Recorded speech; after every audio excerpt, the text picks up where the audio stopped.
जब स्वयं भगवान श्री कृष्ण द्वारका नगरी में अपने गृह लौटे, वह दृश्य इतना दिव्य, इतना मोहक था कि देवता भी आकाश से पुष्पवृष्टि करने लगे। जब श्री कृष्ण अपने आनर्त देश पहुंचे, तब वहां के लोग, जिनका हृदय विरह से व्याकुल था, उन्हें देखकर प्रभु ने अपना दिव्य शंख पांचजन्य बजाया। उनके अधरों की लालिमा से वह श्वेत शंख लाल आभा में चमक उठा। उस समय ऐसा प्रतीत होता था मानो किसी लाल कमल पर श्वेत हंस बैठकर मधुर स्वर में गान कर रहा हो। भगवान के शंख की वह गूंज ऐसी थी कि संसार का भय स्वयं भयभीत हो उठा। वह ध्वनि सुनते ही द्वारका की प्रजा अपने आराध्य प्रभु के दर्शन हेतु नगर के द्वारों की ओर उमड़ पड़ी।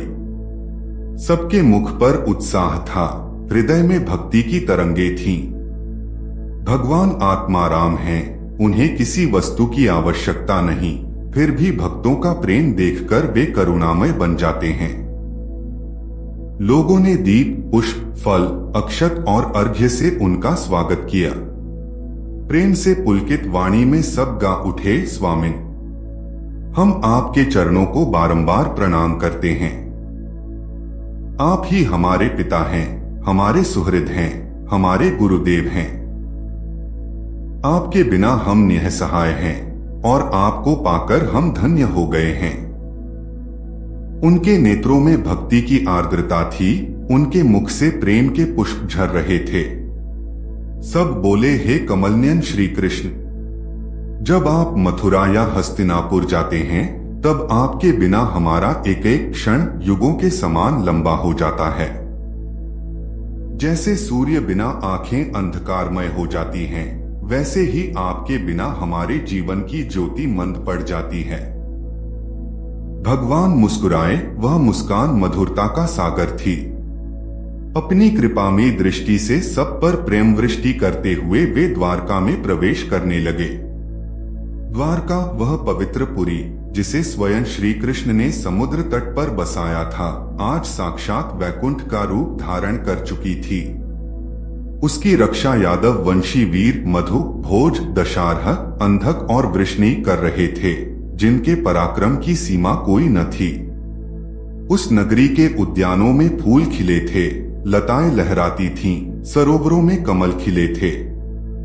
राजमार्गों पर सुवर्ण ध्वजाएं फहरा रही थीं। द्वारों पर कलश, अक्षत, आम्रपल्लव और दीपों की पंक्तियां सजी थीं।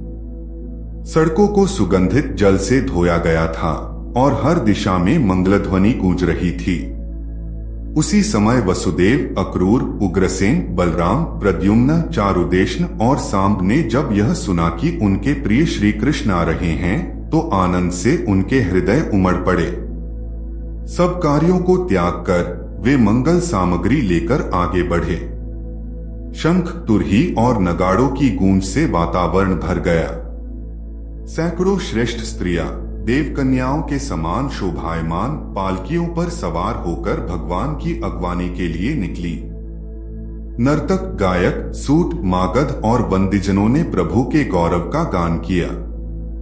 भगवान जब उनके समीप पहुंचे, तो उन्होंने सबका स्नेहपूर्वक स्वागत किया, किसी को प्रणाम किया, किसी को आलिंगन दिया, किसी की ओर मुस्कुराकर देखा, किसी को हृदय से लगाया। सबके मन की आकांक्षा उन्होंने जान ली और सबको तृप्त कर दिया।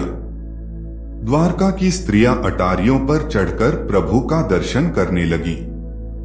भगवान का वक्षस्थल लक्ष्मी का निवास, मुखमंडल सौंदर्य का सागर और नेत्र करुणा की गंगा बनकर सबको मोहित कर रहे थे।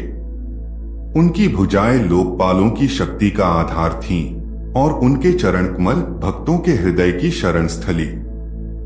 उन पर श्वेत छत्र तना था, चारों ओर से पुष्पों की वर्षा हो रही थी। वे पीतांबर धारण किए थे और वनमाला से सुशोभित थे। ऐसा लगता था मानो श्याम मेघ पर एक साथ सूर्य, चंद्रमा, इंद्रधनुष और बिजली की आभा मिल गई हो। सबसे पहले वे अपने माता पिता के गृह पहुंचे। वहां देवकी और अन्य माताओं ने उन्हें हृदय से लगाया।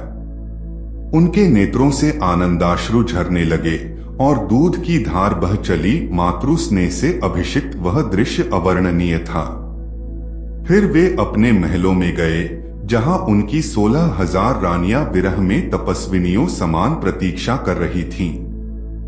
जब उन्होंने अपने प्राणनाथ को देखा तो आनंद से विवश हो उठी, लज्जा से झुकी, फिर भी नेत्रों में अपार प्रेम छलक आया।